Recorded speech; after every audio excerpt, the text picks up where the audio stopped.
नमस्कार, आप देख रहे हैं 10 में दम। मैं हूं आपके साथ विवेक शानरेलिया। सबसे पहले बात होगी आज कोरोना की। कोरोना को लेकर देश में एक दहशत का माहौल बना हुआ है। चारों तरफ कोरोना ने हाहाकार मचाया हुआ है।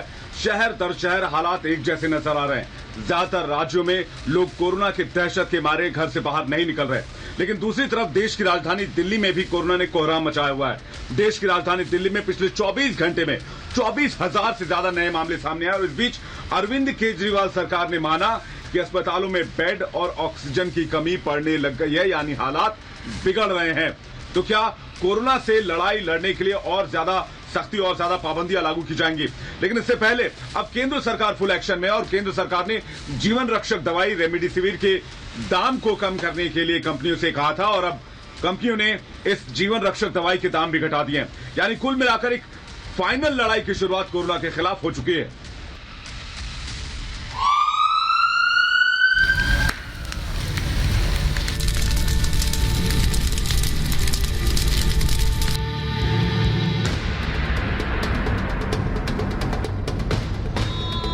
प्लीज आप कैसे भी करके इसकी आपूर्ति पूरी कराएं। दिल को चीर कर रख देने वाली ये अपील शिवराज सिंह चौहान के सूबे मध्य प्रदेश से उठ रही है। उज्जैन के एक अस्पताल में कोरोना मरीज प्रेक्षा दुबे जीवन रक्षक इंजेक्शन रेमडेसिविर के लिए मुख्यमंत्री शिवराज सिंह से गुहार लगा रहे हैं। प्लीज आप कैसे भी करके इसकी आपूर्ति पूरी कराएं। डॉक्टर बता रहे हैं कि प्रेक्षा की जिंदगी बचाने के लिए रेमडेसिविर इंजेक्शन जरूरी है, पर अस्पताल ने हाथ खड़े कर दिए हैं। साफ कहा कि उनके पास ये इंजेक्शन है ही नहीं। प्रेक्षा के छोटे भाई ने इस संजीवनी को ढूंढने उज्जैन से लेकर धौलागिरी तक के चक्कर लगा लिए, लेकिन शिवराज सिंह के सूबे में इस संजीवनी का कहीं अता पता नहीं है। प्लीज आप कैसे भी करके इसकी आपूर्ति पूरी कराएं। दिन ब दिन प्रेक्षा की हालत बिगड़ती जा रही है। अब आखिरी उम्मीद प्रेक्षा को मुख्यमंत्री शिवराज सिंह चौहान से है, इसलिए उसने सीधा मुख्यमंत्री से अपील की। प्लीज आप कैसे भी करके इसकी आपूर्ति पूरी कराएं। इंदौर के शमशान में मौत का लेखा जोखा रखने वाली रजिस्टर पर थिरकती ये उंगलियां भी अब जवाब देने लगी हैं, क्योंकि यहाँ अंतिम संस्कार के लिए भी कतार लगी हुई है, जिन्हें न तो अस्पताल में बिस्तर नसीब हुआ और न ही शमशान में विधि विधान से अंतिम संस्कार। इंदौर में कोरोना से हालात दिनों दिन बिगड़ते जा रहे हैं। ऑक्सीजन की कमी के चलते हो रही मौतों के बाद इंदौर से कांग्रेस विधायक संजय शुक्ला ने मध्य प्रदेश सरकार और प्रशासन को चेतावनी दी है। उन्होंने कहा कि अगर 2 दिन में ऑक्सीजन और रेमडेसिविर इंजेक्शन का इंतजाम नहीं हो जाता तो वो आत्मदाह कर लेंगे। वहाँ बोले मैं अपने घर बैठ जाऊंगा और तुम भारतीय जनता पार्टी के लोग मुझे बदनाम कर रहे हैं और मैं आप देखिए जनता देख रही, जनता इसका जवाब देगी। मैं आपकी ईमानदारी से अपना काम कर रहा हूँ, परंतु आज मुझे तो नाम ले रहा है, मैं यहाँ के बोल रहा हूँ, पर मुख्यमंत्री जी आपको जनता माफ नहीं करेगी। पूरे देश में कोरोना के ऐसे हालात देखकर अब तो यही कहा जा सकता है कि तुम मुखातिब भी हो, गरीब भी हो, तुमको देखें कि तुमसे बात करें। ये चंद पंक्तियां दिल को ऐसे कचोट रही हैं, ये चंद पंक्तियां मन को ऐसे झकझोर रही हैं, ये चंद पंक्तियां अपनी मौत का ऐसे हिसाब मांग रही हैं जैसे किसी ने इनकी हत्या की हो। शमशान की चिताओं से उठती ये लपटें मंत्री से लेकर संतरी तक को मुंह चिढ़ा रही हैं, हमारे शासन प्रशासन के मुंह पर तमाचा मार रही हैं और इन मौतों का हिसाब मांग रही हैं। शिवराज सिंह के सूबे में तो मौत भी सुबक रही है। मध्य प्रदेश के विदिशा में कोरोना के एक मरीज को डॉक्टर ने मृत घोषित कर दिया। जब उसके परिवार वाले अंतिम संस्कार के लिए शमशान पहुंच गए तो उन्हें बताया गया कि वो अभी जीवित हैं, और जब अस्पताल प्रशासन से पूछा गया तो उन्होंने कहा कि पहले सांसें थम गई थी लेकिन बाद में चलने लगी। धन्य है ये डॉक्टर और ये अस्पताल, जहां मौत और जीवन के बीच लापरवाही का ऐसा जबरदस्त खेल हो रहा है।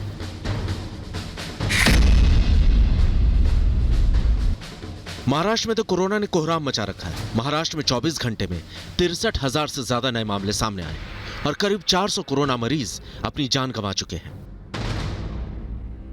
वहीं महाराष्ट्र के चंद्रपुर में कोरोना मरीजों को अस्पताल में बिस्तर नहीं मिल पा रहा है। एम्बुलेंस में ही ऑक्सीजन लगाकर अस्पतालों के चक्कर लगाने के लिए मजबूर हैं।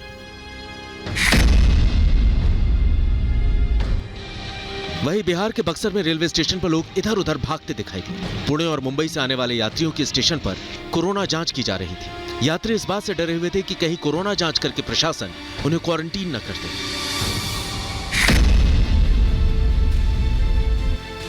कोरोना विस्फोट से उत्तर प्रदेश में कोहराम मचा हुआ है। मुख्यमंत्री योगी से लेकर मंत्री और कई आला अधिकारी भी कोरोना पॉजिटिव पाए गए। इसके बावजूद लोग मास्क लगाने में लापरवाही दिखा रहे हैं। पिछले 24 घंटे में यूपी में कोरोना के 27,426 नए केस सामने आए। वहीं राजधानी लखनऊ में वायरस के 6,598 नए केस का पता चला है।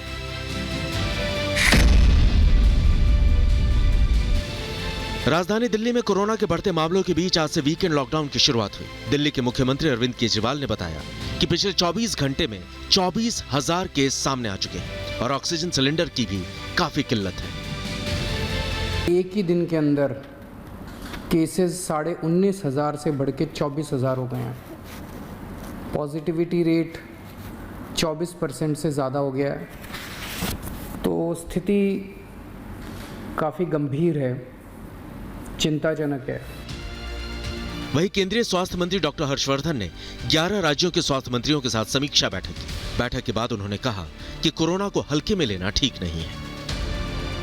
1 साल से ज्यादा भारत सरकार ने हर विषय पर सभी स्टेट्स की पूरी निष्पक्षता, गहराई और गंभीरता के साथ सहायता की है। उसी प्रकार से अब भी सब विषयों पर हम लगातार उनकी सहायता करते रहेंगे। कोरोना के बढ़ते मामलों को देखते हुए प्रधानमंत्री नरेंद्र मोदी ने साधु संतों से कुंभ को प्रतीकात्मक रखने की अपील की है। पीएम ने ट्वीट करते हुए लिखा, मैंने प्रार्थना की है कि 2 शाही स्नान हो चुके हैं और अब कुंभ को कोरोना के संकट के चलते प्रतीकात्मक ही रखा जाए। इससे संकट से लड़ाई को एक ताकत मिलेगी। लेकिन महामारी बन चुके कोरोना काल में भी जिंदगी से खिलवाड़ किया जा रहा है। ऐसे गुनहगारों को आने वाली सदियां माफ नहीं करेंगी। Bureau report, Republic Bharat. एक तरफ देश कोरोना महामारी के गंभीर हालातों से जूझ रहा है, चुनौतियों से निपट रहा है, तो दूसरी तरफ दवाइयों की कालाबाजारी शुरू कर दी गई है। ऐसे कोरोना के माहौल में कुछ ऐसे लोग भी हैं जो दवाइयों की कालाबाजारी कर रहे हैं। छत्तीसगढ़ के रायपुर में एक स्टिंग ऑपरेशन करके रिपब्लिक भारत ने इस गंदे खेल को उजागर किया, जिसके बाद छत्तीसगढ़ प्रशासन हरकत में आया। छत्तीसगढ़ के गृह मंत्री ने कहा है कि कड़ा एक्शन लिया जाएगा। इसमें एक डॉक्टर और एक वार्ड बॉय के शामिल होने की बात सामने आ रही है।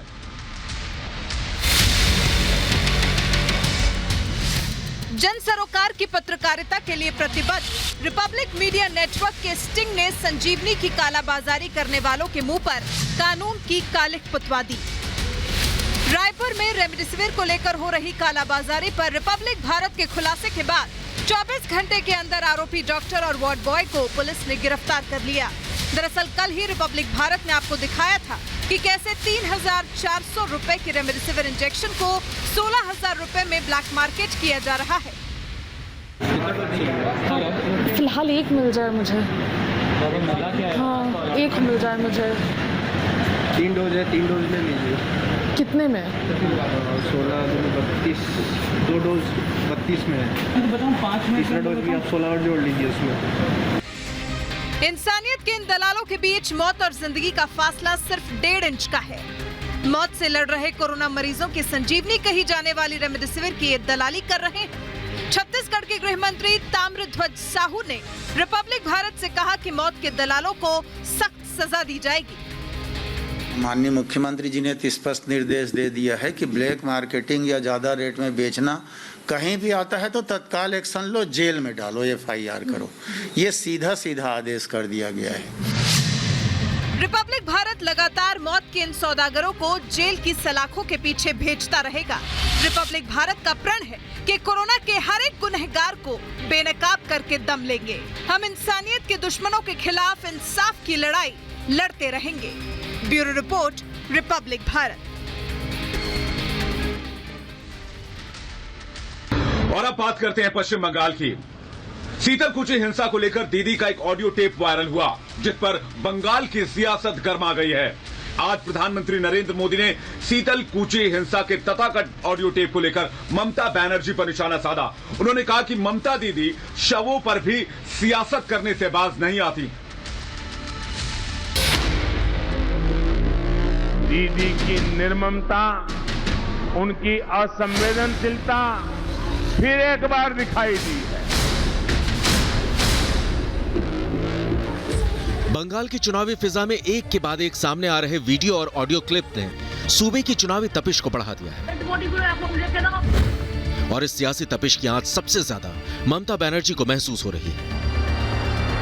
उनकी राजनीतिक संभावनाएं भी इससे ज्यादा झुलस रही हैं, क्योंकि एक के बाद एक बीजेपी की तरफ से सामने आ रहे वीडियो और ऑडियो क्लिप चुनाव के बीच दीदी की विवादित छवि गढ़ रही है। 5वें चरण के मतदान से ठीक पहले यानी कल लीक हुई एक ऑडियो क्लिप ने दीदी की राजनीतिक मंशा पर ही सवाल खड़े कर दिए, जिसको प्रधानमंत्री नरेंद्र मोदी ने आज बंगाल के आसनसोल की एक चुनावी रैली में बखूबी उठाया।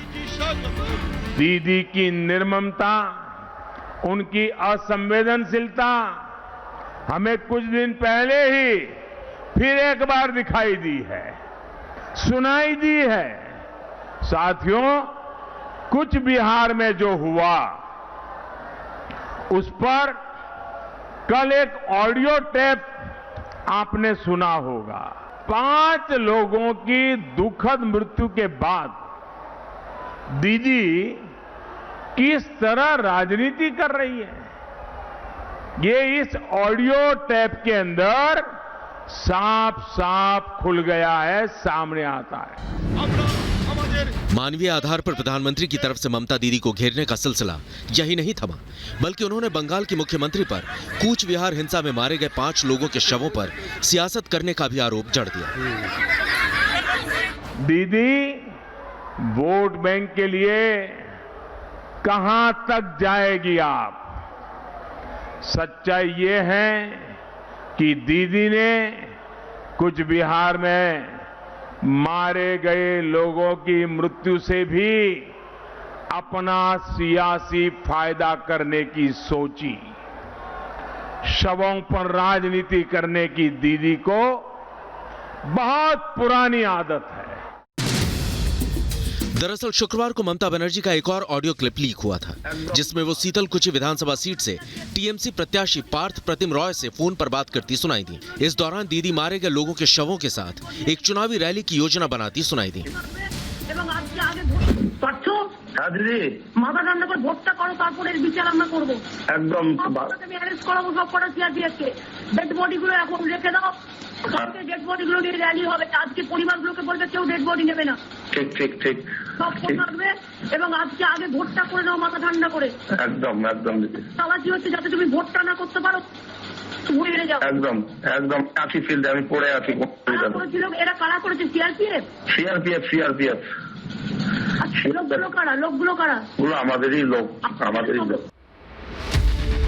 इसी ऑडियो क्लिप को ट्वीट करने वाले बीजेपी आईटी सेल के प्रमुख अमित मालवीय ने ममता बनर्जी पर गंभीर आरोप भी लगाए थे। बीजेपी ने दावा किया था कि सीतलकुची में हुई चुनावी हिंसा के बहाने दीदी बंगाल को दंगों में झोंकना चाहती थी, ताकि चुनाव के बचे हुए चरणों में वोटों के लिहाज से उनको कुछ सियासी फायदा हो सके।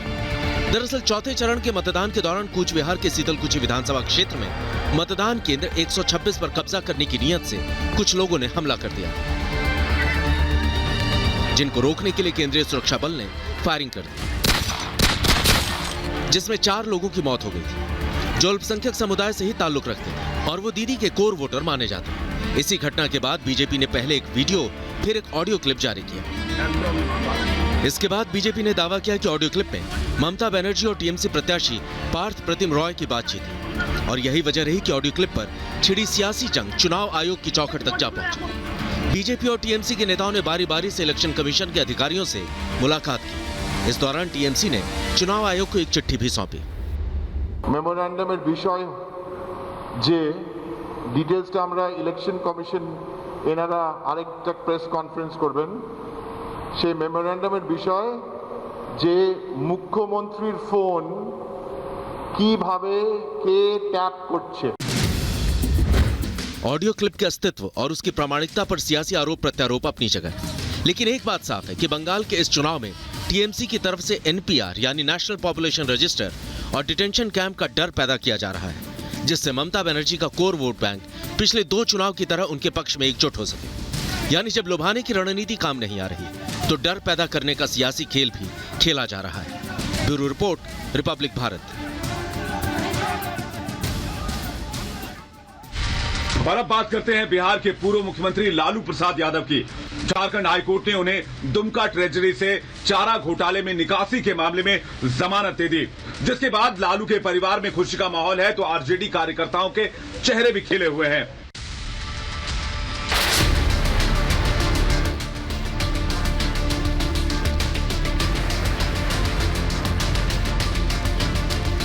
कोरोना महामारी की वजह से छाई हुई मायूसी के बीच भी पटना में आरजेडी के कुछ कार्यकर्ताओं के चेहरे खिले हुए दिखे। दरअसल चारा घोटाले से जुड़े एक मामले में झारखंड हाईकोर्ट ने उनके नेता लालू प्रसाद यादव को जमानत दे दी, जो उनकी खुशी की वजह बनी, क्योंकि पिछले 3.5 सालों से लालू जेल में है। 19 फरवरी 2021 को हमारा बेल पिटीशन रिजेक्ट किया गया था, ये कहते हुए कि हम लोग 1 महीना 17 दिन शॉर्ट कर रहे हैं, हाफ ऑफ सेंटेंस है। हम लोग ने 6 अप्रैल को उसे कंप्लीट कर लिया है। वही हम लोग का आधार था बेल का कि हम लोगों ने हाफ सेंटेंस कंप्लीट कर लिया, हमें बेल दिया जाए। माननीय न्यायालय के द्वारा इसे माना गया और हम लोग को बेल ग्रांट किया गया है। दरअसल लालू के वकीलों ने उनकी सेहत और दुमका कोषागार केस में आधी सजा काट लेने के आधार पर जमानत की अपील की थी, जिसको कोर्ट ने स्वीकार कर लिया।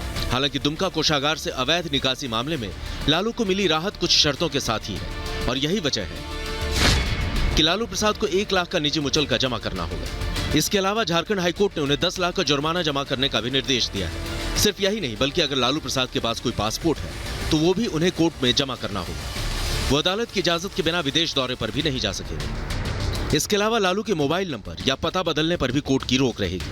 हालांकि आरजेडी कार्यकर्ताओं को अपने नेता को खुली हवा में देखने की खुशी आधी रह गई जब उन्हें यह पता चला कि एम्स में इलाज करवा रहे लालू फिलहाल पटना नहीं लौटेंगे। लालू जी गंभीर बीमारियों से जूझ रहे हैं और हार्ट पेशेंट होने के अलावा उनमें अभी किडनी में इन्फेक्शन काफ़ी ज़्यादा है, सांस लेने में तकलीफ है। इसको देखते हुए अभी लालू जी का इलाज जो है एम्स में चल रहा है और एम्स में ही चलेगा।